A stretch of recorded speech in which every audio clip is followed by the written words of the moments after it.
wow, yeah. Okay, I'll tell you right now.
It's like half throttle. Full throttle is too scary, man. It's still feel that I have the control to go full throttle here yet. Okay, so this is the first time I've ever seen the speed control fan come on. First time ever. And this is also the first time ever that I keep up with consistent mid-range speeds and hard acceleration and hard stopping on asphalt. So it makes sense. So at this, wow, yeah. Okay, I'll tell you right now, I don't have a digital thermometer. I don't have a digital thermostat here like I do with the Felony. I got a probe on the motor. So I know what the onboard temperature is at all times, and I'm familiar with what it feels like. This is 140. This is 140 degrees, like 145. This is a 144 or 145. Nope, the ESC just turned off because it cooled down. The ESC is about 130 degrees, 120, 130. And this motor is about 145, 147. I have my cutoff at 160 because if I can't keep my hand on it, if I can't even touch it, I shouldn't even be running it. And it should never be allowed to reach that temperature. Fines, wires, they're like room temperature. Connectors are room temperature. Batteries are warm.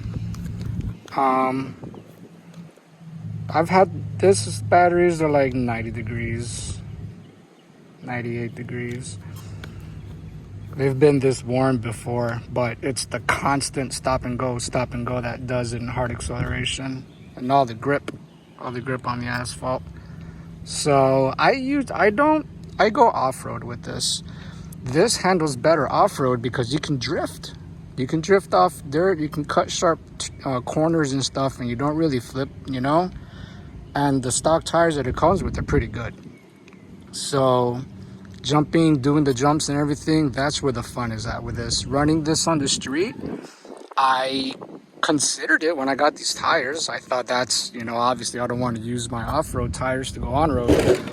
But ever since I made those minor changes to the Felony, it handles and it runs so nicely, so good, that I've fallen in love with it. I don't need this to be on road. How you guys doing? Good, how you doing? Not too bad. Cool toy. Thanks. Did you make that? Yeah, I built it.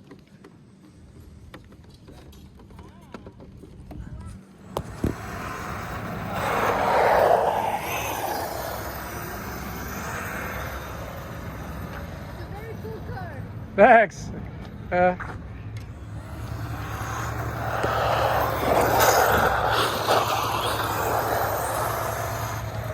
was close. It was a fun run. So I'm getting 2 long beeps and 1 short beep. I'm thinking that might be for lipo cutoff. That's either lipo cutoff or or a temperature indicator telling me that I hit 160 on the motor. Because I might have had, that's the hottest this motor has ever been, or the motor on the Felony.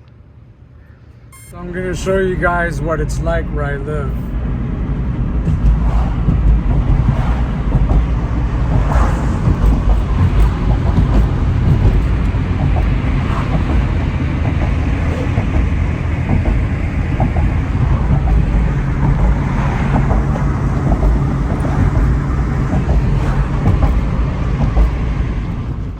So let's take a look at what our temperatures were, what the amp draw was on this run. I did predict that I hit power cut because of motor temp, and I have it set to 160, and we did reach 161. So I'm already gonna say that the 2 long beeps and the short beep was for motor temp cutoff. BSC, I have it at A, but I don't know why I'm seeing 9.3. 7200 milliamp batteries, but we've pulled 5,950s because we don't drain the entire battery. We stop at 3 volts, 3.5 volts. RPM, we managed 65,000, which is not the max RPM, so go a lot higher than that.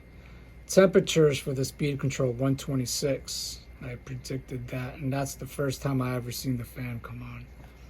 We pulled 8 horsepower on this run on asphalt, and at the state park I pulled 8 horsepower. 7 on asphalt, 8 off-road.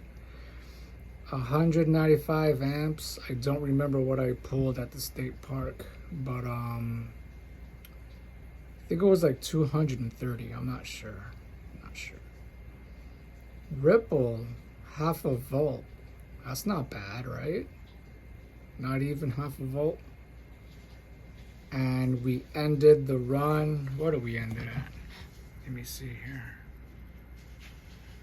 We ended the run at 30 volts, 30.2 volts. So here's the run. I have this logging at 2-second intervals. So the resolution isn't that precise, and I don't need it to be. I'm not monitoring things that closely. That's to have your resolution at 5 or 10 cycles per second or whatever. That's good if you're doing speed runs, because you're going to be at high speeds for a long time and you want to pinpoint accuracy. So but this is, I don't need it that high. That's where we're at. That's what our speed runs were for this truck. Do I recommend drifting on asphalt with these tires? No. Can you? Maybe on a wet road or wet parking lot. Maybe, but I think the diff oil for the rear definitely needs to be thickened up. I did throw some earplugs in the center, so I'm satisfied with that. But I definitely need to thicken up the oil. The diff oil in the front is a lot thicker than the diff oil in the back. It's like 25%, 20% thicker. But I think the next video on this, unless I go jumping, it's gonna be thickening up the diff oil in the front and the rear, and then maybe see if it drifts any different.